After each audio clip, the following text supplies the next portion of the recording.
Good morning students. हम पढ़ रहे हैं राष्ट्रीय आय की अवधारणा। आज हम इसमें आगे का पढ़ेंगे। लास्ट वीडियो में हमने जैसे देखा कि राष्ट्रीय आय की जो अवधारणा है, तो हमने परिभाषाओं को देखा। हमने मार्शल, फिशर, पेगू और किन्स के दृष्टिकोण से राष्ट्रीय आय को देखने का हमें अवसर मिला। अब हम देखते हैं राष्ट्रीय आय की अवधारणाओं में आगे कौन कौन से भाग है जो हमें पढ़ने हैं। ये बीए द्वितीय वर्ष की आपकी क्लास हैं। स्टार्ट करते हैं। तो सबसे पहले राष्ट्रीय आय को समझने से पहले बेसिक कंसेप्ट हम थोड़ा देखते हैं कि क्या क्या राष्ट्रीय आय के संबंध जब हम पढ़ेंगे तो उसमें हमें किन किन चीज़ों से वास्ता पड़ेगा, हमें किन किन चीज़ों को पढ़ना है। सबसे पहले आपको पता होना चाहिए कि एक देश के सामान्य निवासी कौन से होते हैं। राष्ट्रीय आय एक देश के केवल सामान्य निवासियों की आय का जोड़ होती है। ठीक है, यहाँ पर मैं कहूँ नागरिकों का जोड़ नहीं है, नागरिकों की इनकम का जोड़ नहीं होती है राष्ट्रीय आय। यह है देश के सामान्य निवासियों की आय का जोड़ होता है। ये बहुत ही मोस्ट इम्पॉर्टेंट क्वेश्चन है और कॉम्पिटिशन एग्जाम्स में भी आपसे पूछा जाता है कि राष्ट्रीय आय किसका जोड़ होती है। तो आपको पता होना चाहिए ये देश के सामान्य निवासियों की आय का जोड़ होती हैं। तो सामान्य निवासियों में कौन कौन सम्मिलित होते हैं ये भी हमें पता होना चाहिए। एक सामान्य निवासी वह व्यक्ति होता है, इसमें संस्था भी शामिल हो सकती है। तो वह व्यक्ति एवं संस्था होती है जो साधारणतः एक देश में निवास करता है और जिसकी आर्थिक रुचि उसी देश में केंद्रित होती है। जैसे कि आप हम जैसे यहाँ रहते हैं, तो आप यहाँ के निवासी हैं। साथ में हमारा जितना भी हमारी जितनी भी इकोनॉमिक एक्टिविटी है, हम जो पैसा कमाते हैं, तो हमारा पर्पज़ भी यहीं पर आके पैसा कमाना है। तो ये है देश का सामान्य निवासी, इस रूप में समझा जाता है। इसका एक और उदाहरण लीजिए, जैसे कि खाड़ी देश में हमारे व्यक्ति काम करने के लिए जाते हैं, तो वह वहाँ के नागरिक नहीं है। नागरिक तो हमारे यहीं के ही हैं, भारत के ही नागरिक हैं, लेकिन चूँकि वह खाड़ी देश में जाके कमा रहे हैं तो वह वहाँ के सामान्य निवासी कहलाएंगे। इसी प्रकार से अगर मान लीजिए कि कोई व्यक्ति यूएसए में जाके वहाँ पे अपने रिसर्च का काम कर रहा है या डॉक्टर का काम कर रहा है वहाँ पे, तो वह उस देश का सामान्य निवासी कहलाएगा। ठीक है, तो ये सामान्य निवासी की डेफिनेशन ये है कि वह उस देश में निवास करता है। सेकंड, और उसकी आर्थिक रुचि उसी देश में केंद्रित होती है। एक देश का सामान्य निवासी बनने के लिए एक व्यक्ति के लिए यह आवश्यक होता है कि वह उस देश में 1 वर्ष या उससे अधिक समय के लिए अवश्य रहा हो। ऐसा क्यों?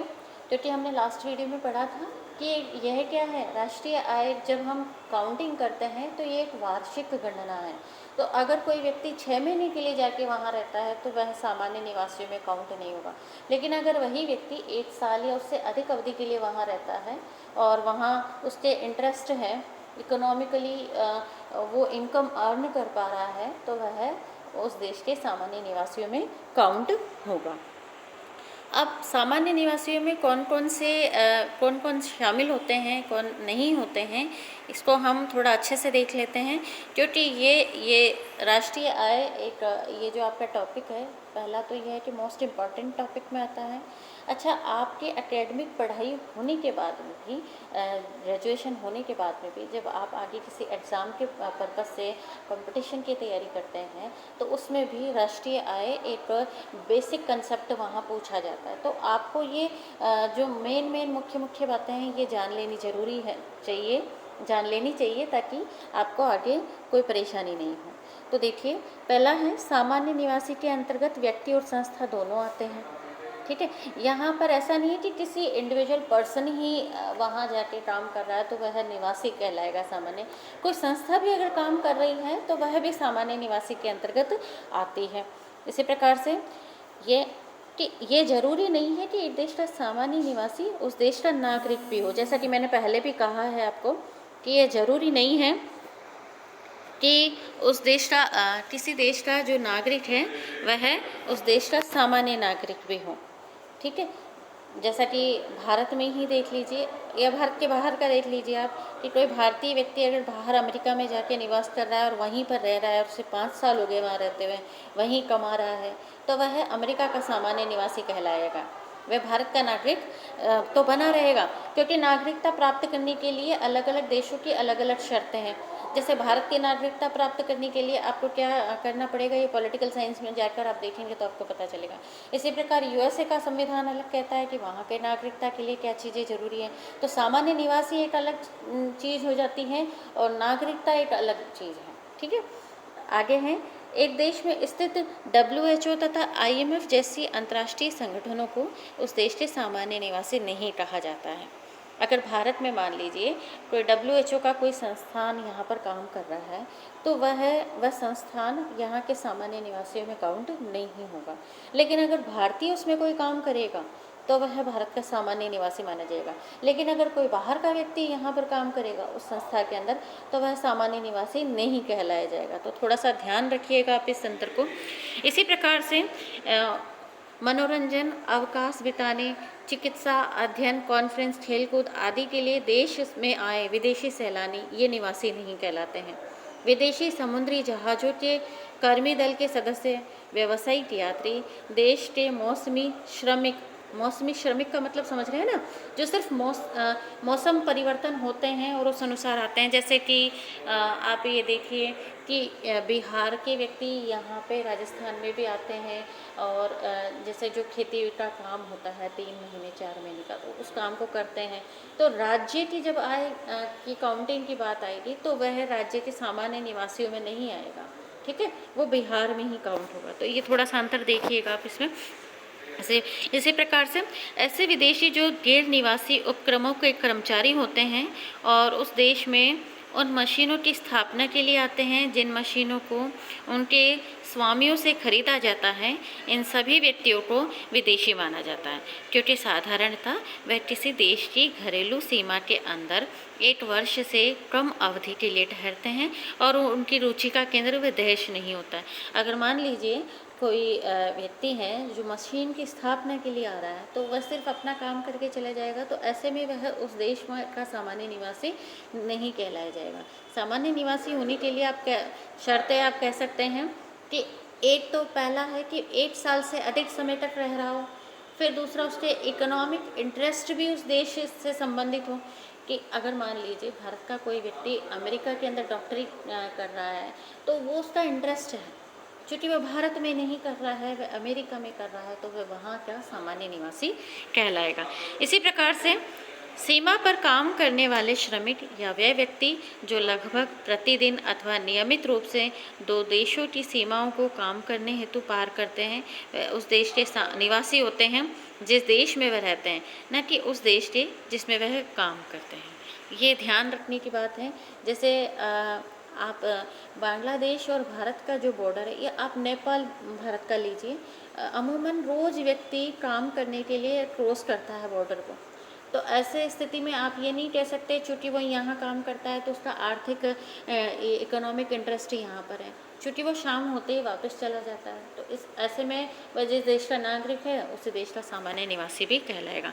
यानी निवासी होने के लिए रुकना भी ज़रूरी है आपका उस जगह पे। ठीक है, इस प्रकार इसी तरीके से विदेशी पदाधिकारी, कूटनीतिज्ञ, सशस्त्र सेना के सदस्यों को उस देश के सामान्य निवासी माना जाता है जिसके वे निवासी होते हैं, न कि उस देश के जिसमें वे काम करते हैं।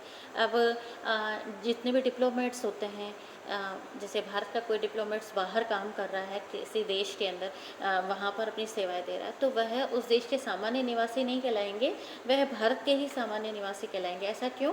क्योंकि उसको गवर्नमेंट ने भेजा है और जैसे ही गवर्नमेंट अगर मान लीजिए उसको 6 महीने वहाँ रोक के फिर ट्रांसफ़र कर देती है कहीं और जगह पे, तो ऐसी स्थिति में सामान्य निवासी की जो हम शर्त बताते हैं वो क्या कहते हैं, 1 साल से अधिक अवधि के लिए होना चाहिए। तो वहाँ पर वो शर्त उसकी पूरी नहीं हो रही है। दूसरा ये है कि वह गवर्नमेंट की सेवा के अंतर्गत वहाँ गया है, तो गवर्नमेंट अगर उसको वहाँ से कहीं और भेज देती है तो इसलिए वह वहाँ का सामान्य निवासी नहीं कहलाएगा। ठीक है, अब है इस प्रकार अब अगर हम देश में, हमारे देश में सामान्य निवासियों की बात करें तो सामान्य निवासी कौन कौन होंगे? पहला, अपने देश के नागरिक जो साधारणतः देश में निवास करते हैं, जिनकी आर्थिक रुचि का केंद्र भी वही देश है। दूसरा, अन्य राष्ट्रों के नागरिक जो 1 वर्ष से अधिक अवधि से हमारे देश में रह रहे हैं और जिनकी आर्थिक रुचि का केंद्र भी हमारा ही देश है। मान लीजिए कोई फॉरेनर यहाँ पर आके रह रहा है और पिछले 1 साल से अधिक समय से रह रहा है और यहीं वह कमाई कर पा रहा है और अपनी इनकम अर्न कर पा रहा है, तो वह यहाँ का सामान्य निवासी कहलाया जाएगा। ठीक है, जिस प्रकार से भारत का अगर कोई व्यक्ति अमेरिका जाता है और वह वहाँ पर 1 साल से अधिक अवधि के लिए रहता है तो वह वहाँ का सामान्य निवासी कहलाएगा। तो यही स्थिति किसी फॉरेनर के लिए इंडिया में रहने के टाइम होगा। इसी प्रकार से हमारे देश के नागरिक जो इस देश में स्थित अंतर्राष्ट्रीय संगठनों अथवा विदेशी दूतावासों में काम करते हैं, जैसा कि फ़ॉरेन में भी हमारे दूतावास हैं, इसी प्रकार से फ़ॉरेन कंट्रीज़ के हमारे देश में दूतावास हैं। अब उन दूतावासों में अगर कोई इंडियन काम करेगा तो वह यहाँ का सामान्य निवासी कहलाएगा। ठीक है, और इसके विपरीत कौन से व्यक्ति नहीं होंगे? अब अगर मान लीजिए टोक्यो ओलंपिक हो रहा है, अब ये ओलंपिक महीने भर लगभग चलेगा, अब वह वहाँ पर खेलने गए हैं जो हमारे खिलाड़ी, तो ये उस देश के सामान्य निवासी नहीं कहलाएंगे, क्योंकि वही शर्त आ गई वापस, 1 वर्ष से अधिक की अवधि के लिए नहीं रुक पा रहे हैं। दूसरा, ये उनके आर्थिक आप कह सकते हैं इकोनॉमिक इंटरेस्ट नहीं है, वो वहाँ पर सिर्फ खेलने के पर्पज़ से गए हैं। इसी प्रकार से अगर कोई व्यक्ति बाहर पढ़ाई करने के लिए जाता है तो उसका जो पढ़ने के पर्पज़ की पूर्ति होने के बाद में वह वापस आ जाएगा, तो वह भी सामान्य निवासी नहीं कहलाएंगे। इसी प्रकार से विदेशी पदाधिकारी, कूटनीतिज्ञ तथा उस देश में स्थित समस्त सेना के सदस्यों एवं अंतर्राष्ट्रीय संगठनों को इस देश के सामान्य निवासी नहीं माना जाएगा। जिस प्रकार से हमारे डिप्लोमेट्स बाहर जा रहे हैं तो वह हमारे देश के ही सामान्य निवासी कहलाएंगे। इसी प्रकार से फॉरेनर डिप्लोमेट्स जो यहाँ पर आके रह रहे हैं, तो वो जो डिप्लोमेट्स यहाँ रहेंगे तो वो इस देश हमारे देश के सामान्य निवासी न कहलाकर अपने ही देश के सामान्य निवासी और नागरिक भी कहलाएंगे। अब अगर हम अंतर करें सामान्य निवासी और गैर निवासियों की, तो अंतर में देखिए कि भारत में स्थित विदेशी दूतावासों में काम करने वाले भारतीय, ये है नॉर्मल रेजिडेंट्स कहलाएंगे। भारत के नॉर्मल रेजिडेंट्स कहलाएंगे, क्योंकि वह भारत में स्थित विदेशी दूतावास में काम कर रहे हैं, लेकिन कर तो रहे हैं भारत में ही हैं, तो इसलिए वह भारत के सामान्य निवासी कहलाएंगे। इसी प्रकार से अगर कनाडा, जापान में स्थित जो भारतीय दूतावास है उसमें कोई फॉरेनर काम कर रहा है तो वह विदेशी कहलाएगा, वह भारत का सामान्य निवासी नहीं कहलाएगा। इसी प्रकार सेकंड लीजिए, भारत में स्थित विश्व स्वास्थ्य संगठन में काम करने वाले भारतीय ये सामान्य निवासी कहलाएंगे, भारत के ही। लेकिन भारत में स्थित विश्व स्वास्थ्य संगठन में काम करने वाले जो विदेशी होंगे वे भारत के निवासी नहीं कहलाएंगे, क्योंकि वह बाहर से आके यहाँ काम कर रहे हैं, तो वह अपने ही देश के सामान्य निवासी कहलाए जाएंगे। इसी प्रकार से भारत में स्थित IMF में के कार्यालय में काम करने वाले स्थानीय लोग वह भारत के सामान्य निवासी कहलाएंगे। और भारत में स्थित अंतर्राष्ट्रीय मुद्रा कोष के कार्यालय में अगर कोई जर्मन व्यक्ति या जर्मन निर्देशक आ जाता है, या कोई भी दूसरा देश ले लीजिए वो आ जाता है, तो वह भारत के गैर निवासी कहलाएंगे, नॉन रेजिडेंट कहलाएंगे। इसी प्रकार से अमेरिका में भारत का राजदूत वह भारत का सामान्य निवासी कहलाएगा। इसी प्रकार से भारत में अमेरिका का राजदूत वह गैर निवासी कहलाएगा, भारत के लिए अमेरिका का सामान्य निवासी होगा, भारत का गैर निवासी कहलाएगा। इसी प्रकार से भारत में 1 वर्ष से अधिक की अवधि के लिए अध्ययन कर रहा कोई विदेशी नागरिक, 1 वर्ष से अधिक की अवधि के लिए रह रहा कोई विदेशी नागरिक सामान्य निवासी कहलाएगा। लेकिन इसमें दो छूट कौन सी हैं कि अगर मान लो वो पढ़ने के लिए आया है यहाँ पर, या फिर वह अपनी medical facility medical facility gain करने के लिए यहाँ पर आया है, तो वह भारत का सामान्य निवासी नहीं कहलाएगा। इसके अलावा अगर वह भारत में आ रहा है और यहाँ पर इनकम अर्न कर पा रहा है तो वह इस देश का सामान्य निवासी कहलाएगा। और इसी तरीके से ये भारत के गैर निवासी में कौन आएगा? 1 वर्ष से कम अवधि के लिए भारत में काम कर रहे विदेशी तकनीकी विशेषज्ञ।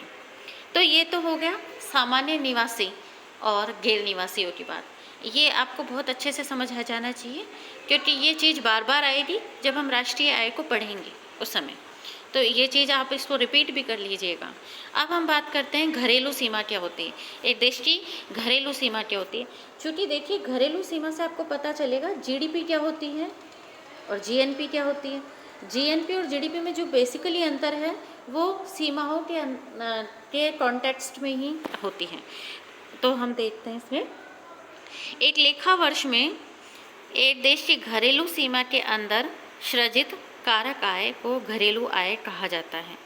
घरेलू सीमा के अंतर्गत देखिए, एक वर्ष में जो कि हम बात करते हैं, एक देश की घरेलू सीमा, ठीक है, डोमेस्टिक टेरिटरी के अंतर्गत सृजित फैक्टर इनकम कौन से, लेबर को क्या मिल रहा है, लेबर को मिलती है वेज, भूमि लैंड को रेंट, है ना। तो फैक्टर ये साधन हो गए। तो कारक आय को जो घरेलू आय मिलती है उसे हम घरेलू आय कहते हैं। तो इसको हम समझे पहले कि घरेलू सीमा क्या होती है। नॉर्मली जब हम पॉलिटिकली डेफिनेशन देखते हैं तो देश की राजनीतिक सीमाओं के अंदर के भूभाग को घरेलू सीमा कहा जाता है, परंतु राष्ट्रीय आय का जब हम लेखांकन करते हैं तो वहाँ घरेलू सीमा शब्द का अर्थ विस्तृत अर्थ में लिया जाता है। ठीक है, यहाँ कौन कौन से इसमें घरेलू सीमा में कौन कौन सी चीज़ें शामिल होंगी वो देखते हैं। पहला है राजनीतिक सीमाओं का भूभाग, जिसमें देश की सामुद्रिक सीमा भी सम्मिलित होती है। तो देखिए, जैसे ये इंडिया का आप मैप देखते हैं, दक्षिण भारत आ गया अपना। यहाँ जो टेरिटरी वाटर ये जो है इसका भाग भी, अब हमें ये देखना भी ज़रूरी है कि इसका कितना भाग आपके डोमेस्टिक टेरिटरी में आती है, घरेलू सीमा में आती है। तो ये तो हो गया लैंड, ये तो भूमि हो गई, ये हो गया वाटर पानी। तो पानी का कौन सा वाला भाग, कितना भाग आपके डोमेस्टिक टेरिटरी में आता है, उसे हम थोड़ा सा देखेंगे यहाँ पे। ठीक है, दूसरा है देश की निवासियों द्वारा विश्व के विभिन्न भागों में चलाए जाने वाले वायुयान तथा जलयान। उदाहरण के लिए जापान और कोरिया के बीच नियमित रूप से चलने वाले भारतीय जलयान तथा इंग्लैंड और कनाडा के बीच एयर इंडिया द्वारा चलाए जाने वाले यात्री हवाई जहाज़ भी भारत की घरेलू सीमा के ही अंग है। आपको एक बात पता हो तो ये जो एयरलाइंस होती हैं, ये इनकी एक निश्चित सीमा होती है, ये उसी बाउंड्री में या उसी टेरिटरी में ये ट्रांसपोर्ट कर पाते हैं, इधर से उधर जा आ पाते हैं।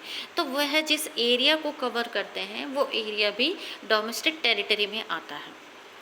ठीक है, इस संदर्भ में ये उल्लेखनीय है कि घरेलू सीमा का अर्थ एक राष्ट्र की राजनीतिक सीमाओं के बाहर के क्षेत्र का स्वामित्व नहीं है। इसका अर्थ केवल घरेलू आय को सृजित करने वाला परिचालन क्षेत्र है। अब जैसे मान लीजिए एयर इंडिया है, एयर इंडिया अपनी सर्विस दे रहा है इंग्लैंड के व्यक्तियों को फ्रांस तक जाने के लिए। तो इंग्लैंड से फ्रांस, चूँकि वहाँ तो भारत की टेरिटरी नहीं है, अगर हम पॉलिटिकल टेरिटरी की बात करें तो वो है ही नहीं, लेकिन चूँकि एयर इंडिया सर्विस प्रोवाइड करवा रहा है और उसमें अगर मान लीजिए हमारे कर्मचारी हैं, वह काम कर पा रहे हैं, तो वह भी उस देश के सामान्य निवासी कहलाए जाएंगे, यानी भारत के सामान्य निवासी।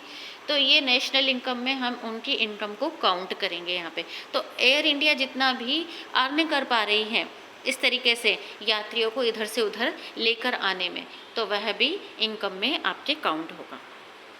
नेक्स्ट है मछली पकड़ने की नौकाएं, तेल व प्राकृतिक गैस यान तथा तैरते हुए प्लेटफॉर्म जो अंतर्राष्ट्रीय जल सीमा में या उस सीमा में देश के निवासियों द्वारा चलाए जाते हैं, जिनमें देश को तेल खोजने का एकमात्र अधिकार है।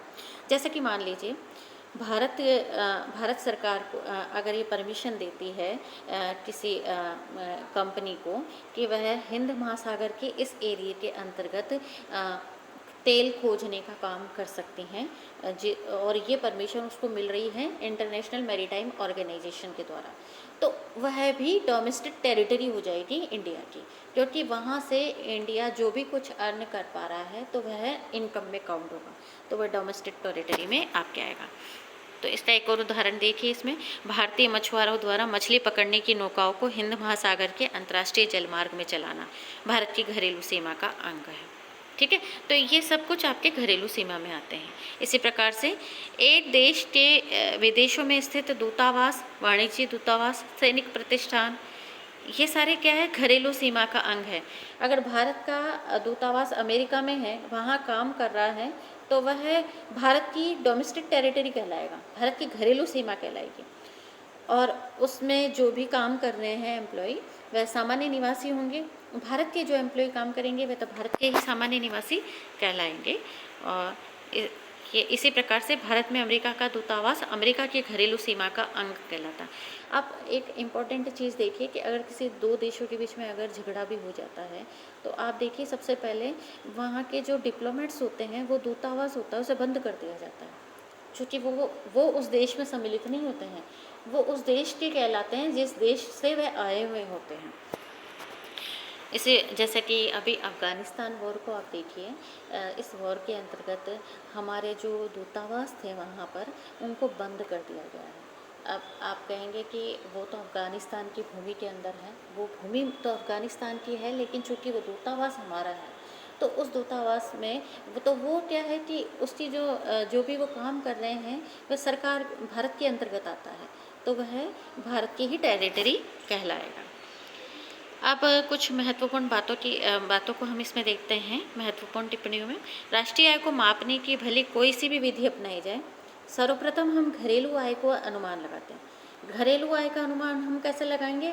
डोमेस्टिक टेरिटरी, यानी जैसे ये भारत का हो गया नक्शा, ठीक है, ये इसी तरीके से दक्षिण भारत, और इसकी डोमेस्टिक टेरिटरी में आप ये जो जल भी लेंगे, ये नॉर्मली 200 नॉटिकल होता है, जिसमें 12 नॉटिकल तो आपके डोमेस्टिक टेरिटरी होती है, फिर उसके बाद में और दूसरी भी टेरिटरी आती है, और इस तरीके से ये आपके टेरिटरी बनती है। तो इसके अंतर्गत आप जो भी अर्न करेंगे वो सब कुछ आपके इनकम में काउंट होगा, और वो जो इनकम होगी वो आपकी होगी घरेलू आय, जिसको आप जीडीपी बोल सकते हैं, है ना, जीडीपी बोलते हैं जिसे हम।